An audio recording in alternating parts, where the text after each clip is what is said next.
Assalamualaikum warahmatullahi wabarakatuh. Perkenalkan, nama saya Ahmad Ikram Nasirin, mahasiswa Unwali Songo Semarang, Fakultas Syariah dan Hukum, Prodi Hukum Keluarga Islam, kelas HKI C1, NIM 115. Kali ini saya akan menjelaskan tentang sejarah kodifikasi hadis. Apa sih kodifikasi hadis itu? Kodifikasi dalam bahasa Arab biasa disebut dengan at-tadwin, yang berarti menyusun dan mengumpulkan. Secara istilah, kodifikasi hadis yaitu menulis dan membukukan hadis Nabi Muhammad SAW secara resmi berdasarkan perintah khalifah yang melibatkan orang-orang yang ahli dalam bidang ini, bukan untuk dilakukan secara perseorangan dan bukan untuk kepentingan pribadi atau individu.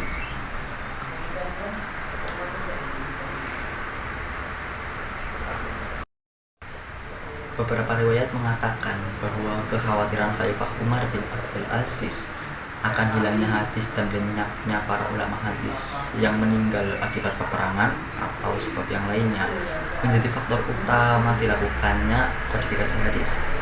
Faktor yang lainnya yaitu timbulnya hadis maudhu sebagai akibat dari meluasnya wilayah Islam dan terjadinya perselisihan kaum muslimin.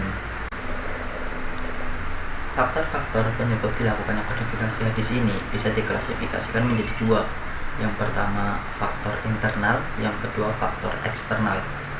Faktor internal ini ada 5. Yang pertama, pentingnya menjaga autentisitas dan eksistensi hadis serta petunjuk untuk keselamatan dalam kehidupan dunia dan akhirat. Yang kedua, semangat untuk menjaga hadis sebagai salah satu warisan dari Nabi Muhammad SAW. Yang ketiga, adanya kebolehan dan izin untuk menulis hadis pada saat itu.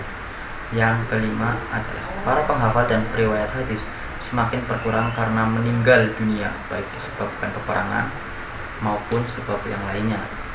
Adapun faktor eksternal dalam kodifikasi hadis ini ada 2. Yang pertama, penyebaran Islam yang semakin meluas sehingga banyak periwayat hadis yang tersebar di seluruh penjuru. Yang kedua adalah kemunculan dan meluasnya pemalsuan hadis yang disebabkan oleh perbedaan politik dan aliran.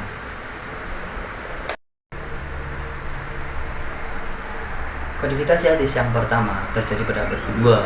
Tokoh-tokoh yang berperan dalam kodifikasi kali ini yaitu Imam Malik, Imam Yahya bin Sa'id al-Qahtani, Imam Waqi' ibn al-Jarrah, Imam Sufyan al-Thawri, Imam Ibnu Uyainah, Imam Syu'bah bin Hajjaj, Imam Abdurrahman bin Mahdi, Imam Al-Laits, Imam Abu Hanifah, dan Imam Asy-Syafi'i. Adapun buku-buku yang berhasil dikarang pada kodifikasi kali ini yaitu Al-Muwatta karya Imam Malik, Al-Maghazi wa Syiar susunan Imam Ibnu Ishaq, Kitab Al-Jami' susunan Abdur Razzaq, Kitab Al-Musannaf, yang mana Kitab Al-Musannaf ini ada 5. Yang pertama disusun oleh Syu'bah bin Hajjaj, yang kedua oleh Sufyan bin Uyainah, yang ketiga oleh Imam Al-Laits, yang keempat oleh Imam Auza', yang kelima oleh Imam Al-Humaydi. Lalu ada Kitab Al-Maghazi An-Nabawi susunan Muhammad bin Waqid Al-Aslami.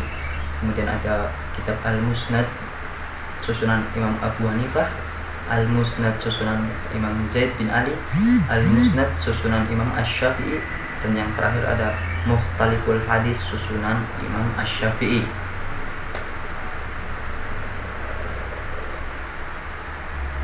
Pada kodifikasi kali ini terdapat kitab-kitab yang menjadi perhatian para ulama.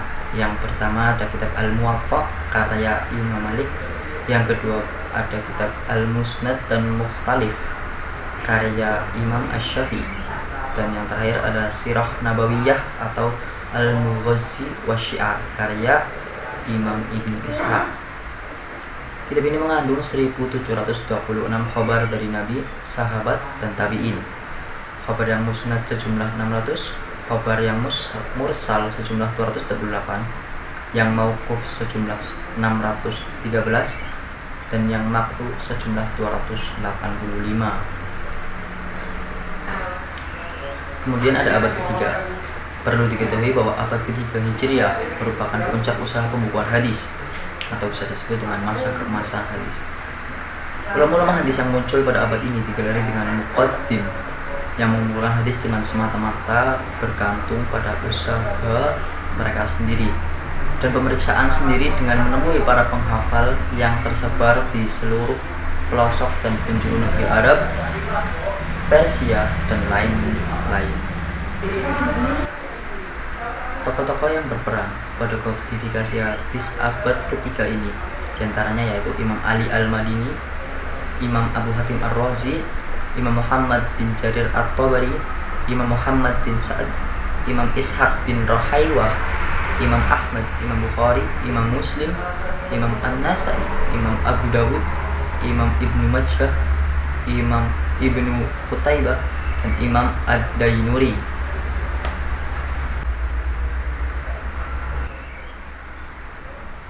Dan dari sebanyak yang saya tahu, kitab-kitab yang dikarang pada kodifikasi hadis abad ketiga ini kebanyakan adalah Al-Musnad, yang mana diantaranya yaitu Al-Musnad susunan Imam Musa bin Abdillah, Al-Musnad susunan Imam Musaddad bin Musarhad, Al-Musnad susunan Abu Dawud, Al-Musnad susunan Nu'aiman bin Hammad, Al-Musnad susunan Abu Ya'la, Al-Musnad susunan Ali, dan masih banyak lagi kitab-kitab Al-Musnad yang tidak bisa saya terangkan kali ini.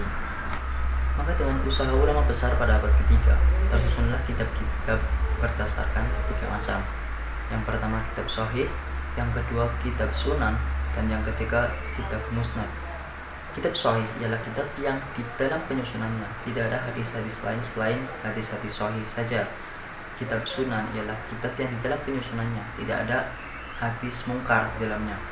Sedangkan kitab Musnad ialah kitab yang dalam penyusunannya memasukkan segala bentuk, segala rupa hadis yang dianggap diterima tanpa menerangkan derajat-derajat dan tanpa menyaringnya. Oleh sebab itu, derajatnya di bawah derajat kitab Sunan. Kemudian kodifikasi hadis yang terjadi pada abad ke-4 sampai abad ke-7 Hijriah. Masa ini adalah masa pemeliharaan, penertiban, penambahan, dan penghimpunan. Masa ini berlangsung sekitar 2,5 abad, yaitu antara abad ke-4 sampai pertengahan abad ke-7 Hijriah. Tokoh-tokoh yang berperan pada kodifikasi hadis kali ini yaitu Imam Sulaiman bin Ahmad At-Tabari, Imam Abdul Hasan Ali bin Umar, Imam Abu Awana, Imam Ibnu Huzaimah, Imam Abu Bakar Ahmad bin Husain, Imam Majuddin Al-Harrani, Imam Asy-Syaukani, Imam Al-Munziri, Imam As-Siddiqi, dan Imam Muhyiddin Abi Zakaria An-Nawawi. Kitab-kitab yang berhasil dikarang pada kodifikasi abad ke-4 ini diantaranya yaitu kitab Syarah, kitab Mustakhrij, kitab Atraf, kitab Mustadrak, dan kitab Jami'. Kitab Syarah ialah kitab hadis yang memperjelas dan mengomentari hadis-hadis yang sudah tersusun dalam kitab sebelumnya. Kitab Mustakhrij ialah kitab hadis yang metode pengumpulan hadisnya yaitu dengan cara mengambil hadis dari ulama tertentu, kemudian meriwayatkan dengan sanad sendiri yang berbeda dari sanad ulama hadis tersebut. Kitab Atraf ialah kitab hadis yang hanya memuat sebagian matan tetapi sanadnya ditulis dengan lengkap. Kitab Mustadrak ialah kitab hadis yang memuat hadis-hadis yang memenuhi syarat-syarat dari Imam Muslim dan Imam Bukhari atau salah satu dari keduanya. Kitab Jami' ialah kitab yang memuat hadis-hadis yang telah termuat dari kitab-kitab yang telah ada. Kodifikasi hadis yang terakhir terjadi pada abad ke-7 sampai dengan sekarang. Masa ini adalah masa pensyarahan, penghimpunan, dan pentakhrijan. Ulama pada masa ini mulai mensistemasikan hadis-hadis menurut kehendak penyusun, memperbarui kitab mustakhraj dengan cara membagi hadis menurut kualitasnya. Tokoh-tokoh yang berperan pada kodifikasi hadis kali ini sangatlah banyak. Di antaranya yaitu Imam Az-Zahabi, Imam Ibnu Sayyid An-Nas, Imam Ibnu Daqiq, Imam Mughlatai, Imam Al-Asqalani, Imam Ad-Dimyati, dan masih banyak lagi imam-imam yang tidak bisa saya sebutkan kali ini.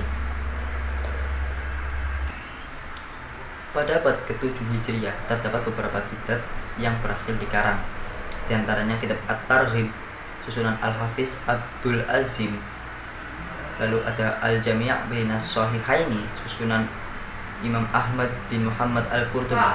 Kemudian ada kitab Muntaqa Al-Akhbar fil Ahkam susunan Imam Majduddin Abdul Barakah.